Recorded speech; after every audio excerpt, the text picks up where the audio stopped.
Topesi mbote na bato Holanda biso. Partout na mokili mobimba. Topesi bino mbote.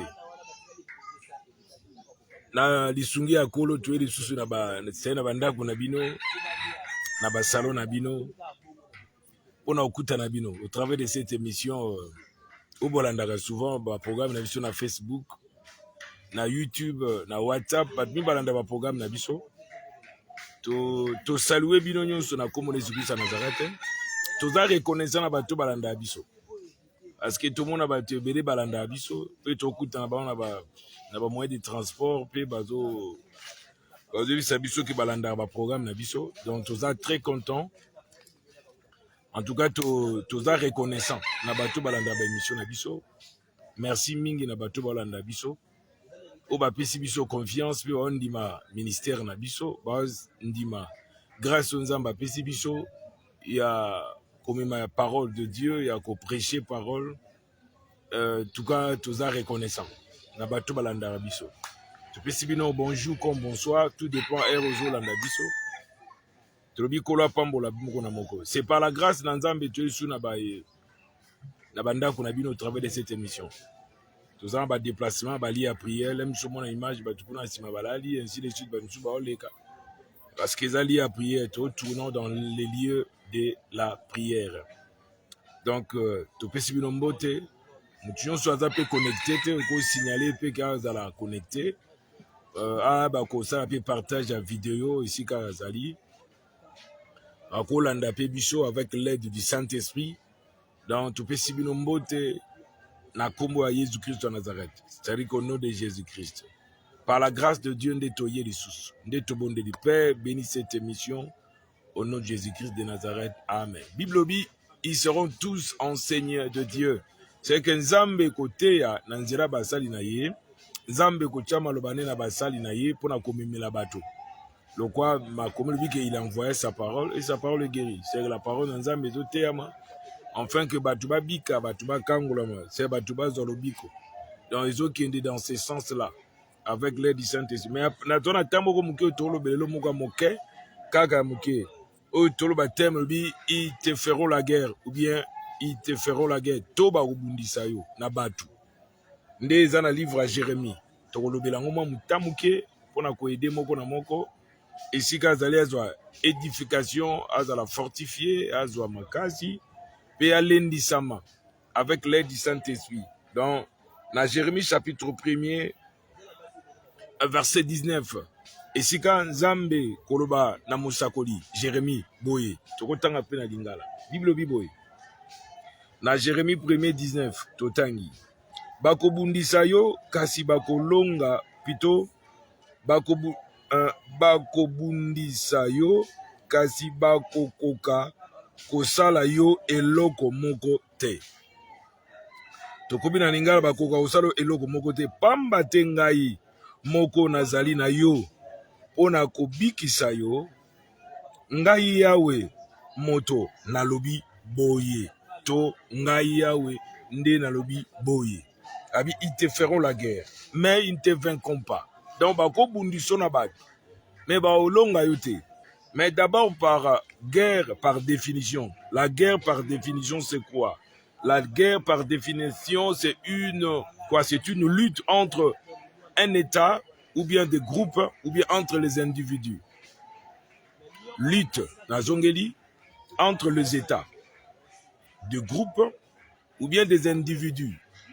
Donc lutte entre un État, c'est bitumba guerre ezali entre mboka oyo tobundisa mboka oyo, batu moko boye babundisa batu moko boye, mutu moko boye abundisa mutu moko boye. C'est que bitumba mutu moko ka nda bandango, mutu moko ka nde mutakrea kango, mutu moko nde asala ka ke bitumba ezala quelque part. Donc na sena moyi bitumba ekosala mapamba te soki cause nango ezate. Donc bitumba ezaka quelque part. Elo musu ozo négliger mais mutu so azo lingo mukomisa ngo munene, alingo créer ngo guerre, aluka ninga obundisa yo. Nde toto ba ke la guerre par définition c'est quoi? C'est une lutte entre un État ou bien entre le groupe armé ou bien entre deux personnes, entre une personne et l'autre. Donc eloko nande par définition ezabongo. Na Jérémie 1er, verset 19, c'est tout na français, bilobi, mais ils te feront la guerre, mais ils ne te vaincront pas, car je suis avec toi pour te délivrer, dit l'Éternel des armées. Ils te feront la guerre. Et le but est que, na kata verso, Mosakoli, yenda bandi kosala batu bitumba, toi bandi kobundisa batu, te. Na kata verso, tomoni Mosakoli, ye azana era obundisa batu te, azana era olukula batu ba conflit te, azana era olukula batu ba guerre te, anane makata makambo wana te, mais batu nde ba obundisa ye. Donc na kata verso zobela, bato babundisaka. Donc bato babundisa yo, yo za innocent, za na problème na mutu te, mais mutu wana nde babundisa yo. Nde bilobi que ils te feront la guerre. Bilobi te que le prophète va faire la guerre aux autres. Non. Mais ils te feront. Bangonde, bakosala yo guerre. C'est bateau, c'est sepla na vie noté, sepla na progrès noté, sepla na élévation noté. Il peut aussi te faire la guerre parce que c'est ta présence, ton élévation, kotombama, to kopambula manayo, to position zamba pesio bango ba sepelate. Et ils cherchent à te nuire, ou bien ils cherchent à te renverser par leur plan maléfique, ou bien leur plan démoniaque, ou bien leur plan de la sorcellerie. C'est pourquoi, ils te feront la guerre, mais ils ne te vaincront pas. Car je suis avec toi, dit l'Éternel, pour te délivrer. Nakata bitumba nyonso na via mutu, fo nzamba zana ye. Nzambe fo azala no liboso ba bitumba na. Potango ozobondela kolonza malisungi na nzambe, ndo koki kolonga. Parce que na kata bitumana yoza innocent. Omoni pe David azaki pe innocent. Et plutôt Daniel azaki pe innocent. Mais na kata bitumba akutana nango balinga ko tena libulu ya bakosi. Azane innocent. Présence ya Daniel ezako sala bango passe. Prière ya Daniel ezako sala bango passe. Pour Daniel azako respecter nzambe na ye. Balinga que Daniel a respecté ma compé zangatina. Mais Daniel craignait Dieu. Il cherchait Dieu, il cherchait être tout droit avec le Seigneur, son Dieu, Yahweh, son créateur, et les gens ont cherché à lui faire la guerre. Mais nakata makamunyoso, nzamba eko rendre impuissant moto, o batiela ki na libulu, o seba kotsa ba Meshach Abednego,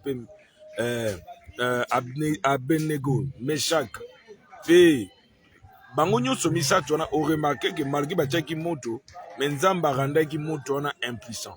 C'est que basalaki bango guerre, mais nzamba lungise bango.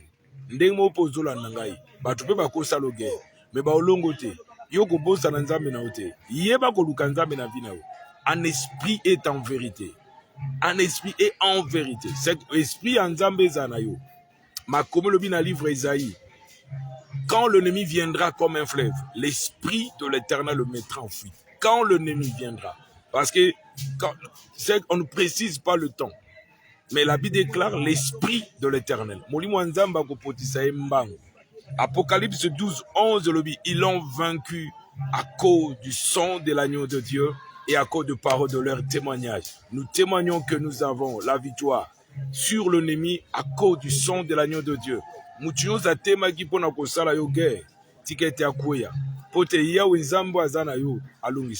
C'est olonga na tongo na midi pena pourquoi. Et Bible dit qu'avec Dieu nous ferons des exploits. Psaume 60 verset 14. Et il écrasera nos ennemis. Que l'Éternel écrase tes ennemis. Les gens qui cherchent à nuire à ta vie. Les gens qui cherchent à te faire du mal. Les gens qui font des réunions le jour comme la nuit. Qui veulent le malheur de ta vie. Que l'Éternel puisse les confondre. Mais la Bible déclare tika te ba panza na ba nyonso ba sangana ki pona koluka pasi ya vina onalingi ya wa telema bilobi quand l'Éternel s'élèvera et nos ennemis disparaîtra, ils vont être dispersés. Les ennemis vont disparaître. Bien-aimé dans le Seigneur, toi qui es en train de me suivre maintenant, bien-aimé, nabi kenzamba tika bana na été. David a dit que j'étais jeune, j'ai vieilli, je n'ai jamais vu le juste abandonné. Dieu n'abandonne pas ses enfants. La Bible déclare ton père et ta mère peuvent t'abandonner. Mais moi, Yahweh, je ne t'abandonne pas. Même les intimes peuvent t'abandonner. Même ils peuvent aussi t'abandonner. Ils peuvent aussi te trahir. Mais l'Éternel ne trahira jamais ses enfants. L'Éternel n'abandonne pas ses enfants. Bien-aimé dans le Seigneur, que la confusion puisse le frapper maintenant. Dans le nom du Seigneur Jésus-Christ de Nazareth. Topamboli bandeko pe azana nzela pona kolanda biso tika kola pambola indeko la azolanda biso majema kola pe pambola aussi kozali kola pambola pe bandeko nyonso baza pe en ligne kolanda biso. Que l'Éternel vous bénisse, que l'Éternel vous garde. Et ça qui est juste une petite exhortation à la prochaine occasion que l'Éternel puisse combattre tes ennemis. C'est le psaume 35. Il est écrit combat ceux qui nous combattent. Et lève-toi, saisis le petit et le grand bouclier. Lève-toi pour nous secourir. Que l'Éternel puisse te défendre.